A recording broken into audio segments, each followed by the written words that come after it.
Hinalughog ng NBI at ng PMPCIDG ang 4 na bahay na posibleng umano'y pinagtataguan ni Senador Bato de la Rosa. Kabilang sa mga sinalakay kahapon ang bahay ng pamamay-ari ng isang Lakay Carino na umano'y tiyuhin daw ni Senador Robin Padilla. Si Carino umano ang nag-escort kay Padilla palabas po ng Senado madaling araw nung pong matapos nga ang putukan doon. Hinalughog ng mga operatiba ang bahay pero walang nakitang Senator Bato. Hindi rin po nila naabutan ang hinahanap nilang itim na pick-up truck na nakita sa CCTV na lumabas po sa subdivision bago dumating ang mga taga-NBI.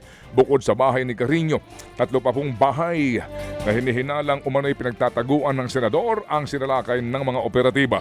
2 dito ay nasa Parañaque at 1 naman ang nasa Bulacan. Pagmamay-ari daw ng 2 retired police officials ang 2 sa mga bahay na ito. Sa gitna po naman ng pagtugi sa senador, inaprobahan na po ng PNP Firearms and Explosive Unit ang pagbawi po sa lahat ng mga lisensya ng baril na ibinigay po kay De La Rosa. Una nga pong sinabi ng NBI na armed and dangerous ang puganteng senador. Pero pumalag po ang kampo ni De La Rosa dahil hindi naman daw siya convict at walang nakabimbing na kasong kriminal. Sa pelikulang Catch Me If You Can yan, ha? Samantala mga kapatid, tila inuubos naman daw ang mayorya ng Senado at gusto silang makasuhan lahat. Yan pong sinabi ni Senadora Amy Marcos.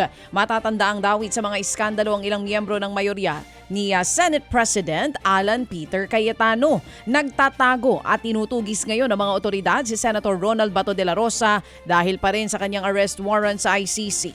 Habang si Senator Jinggoy Estrada kakasuhan na ng ombudsman ng plunder ngayong araw.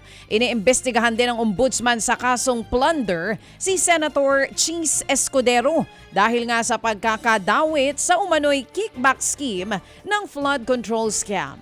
Sa dami po nang nangyari sa Senado, wala o kasama na ang barilan, takbuhan at ang pag-walkout ng ilang senador sa plenaryo. Iginiit ni Senadora Amy na hindi silang nagpababa sa dangal ng Senado, kundi ang pagtatakip daw sa flood control scandal at ang pagsusulong sa charter change o CHATCHA. Nalaman din daw ng Senadora na may case build-up daw na ginagawa ang Department of Justice at Ombudsman sa kanilang 13 senador sa mayorya. Pero una nang nilinaw ni Ombudsman Boying Remulla na hindi nila pinag-iinitan ng mayorya. Public interest daw ang flood control scandal, kaya sila nag-iimbestiga lalo't mga mambabatas ang dawit sa eskandalo. Tinawag po naman na estupido ni Senador Ping Lacson ang banat tungkol sa legal background ni Senador Risa Hontiveros. Matatandaang binatikos ni Senador Rodante Marcoleta ang kawalan umano ng legal background ni Hontiveros sa kasagsagan po ng debate tungkol nga sa pag-aamyenda ng Senate Rules. Hinaram po kasi ni Hontiveros ang mosyon ni Marcoleta na payagan po ang mga senador na dumalo sa sesyon via teleconferencing. Ito rin daw po ang punot dulo ng pag-walkout ng minorya sa plenaryo. Gate ni Lacson, estupido ang banat kay Hontiveros lalo pat rules ang pinag-uusapan sa debate. Biniraho naman ni Senador Rafi Tulfo ang mosyon ni Marcoleta.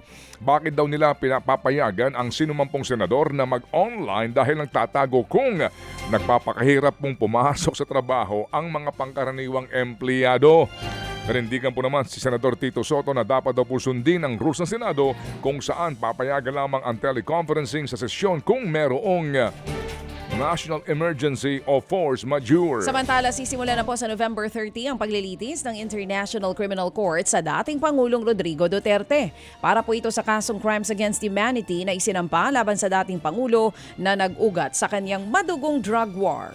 No-show pa rin ang dating Pangulo sa unang status conference ng Trial Chamber 3 ng ICC kahapon.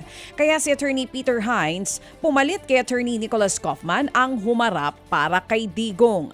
Sinubukan nilang umapila sa December 30 sinubukan po nilang iapila na sa December 30 na masimula ng trial pero nagdesisyon ang Trial Chamber na simulan nga ito sa November 30. 70 testigo ang kasama sa inisyal na listahan ng mga gustong iharap ng prosekusyon. Habang halos 200 speech ang kasama rin sa kanilang mga ebidensya. Yan pong mga speech na yan, yung nga po yung mga sinasabi na mga nagmistulang instruction para po sa pagpapatupad ng madugong war on drugs.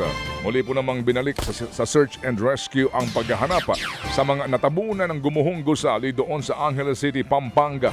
Una nga pong sinabi ng mga rescuers na wala na silang makitang senyales na meron pang buhay na naiipit sa guho. Pero ito po'y tinabla ni Interior Secretary John Vic Remulla nang siya'y pumunta doon sa lugar kahapon. Sa ngayon po'y 4 pa rin ang kumpirmadong patay. Pinangambahan pong higit pang 16 ang natabunan sa naturang guho.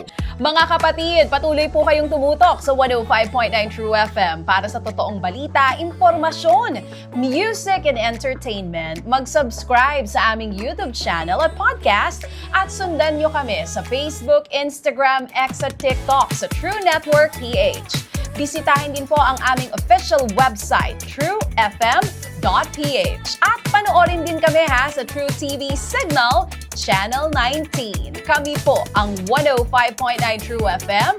Laging true sa'yo, kapatid.